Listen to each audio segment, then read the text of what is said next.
If you're like me, maybe you feel or you wonder, is God guiding me? Is what I'm doing actually being blessed by him? Is he working with me? I don't feel it. Well, I just want to share with you that the book of Luke, the introduction to the Gospel of Luke, it reveals something very interesting. Just consider this for a second. If you were asked, do you believe the Bible is inspired? And if you're a Christian, you'll say, yeah, absolutely. All the books of the Bible, including the Gospels, were inspired. But how would you reconcile that with the introduction of the Gospel of Luke? Inasmuch as many have undertaken to compile a narrative of the things that have been accomplished among us, just as those who from the beginning were eyewitnesses and ministers of the word have delivered them to us, it seemed good to me also, having followed all things closely for some time past, to write an orderly account for you, most excellent Theophilus, that you may have certainty concerning the things you have been taught. He's writing to Theophilus, and it's clear here that his efforts were involved in the writing of this book, meaning Luke's efforts. Look what he says. He says, it seemed good to me also. First of all, he doesn't say, divine revelation told me to write this. He said, it seemed good to me also, having followed all things closely for some time past.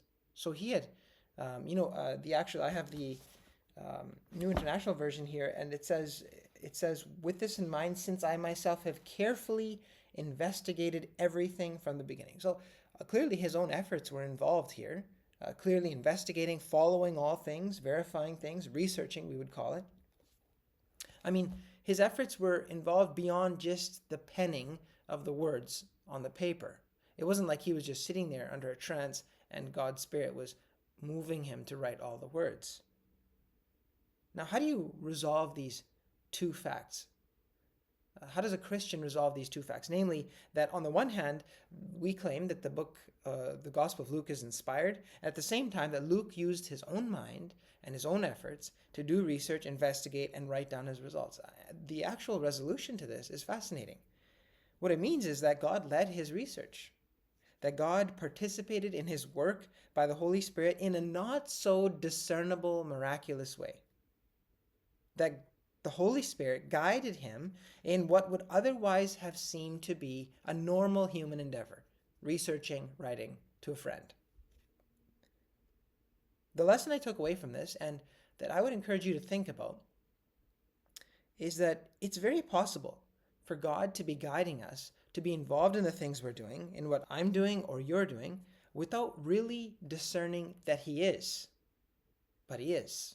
So I find it very comforting for me, and I believe it could be for you too, that the seemingly normal lives we live and the seemingly normal efforts we exert on behalf of God's kingdom are not without God simply because something miraculous didn't happen while we did them.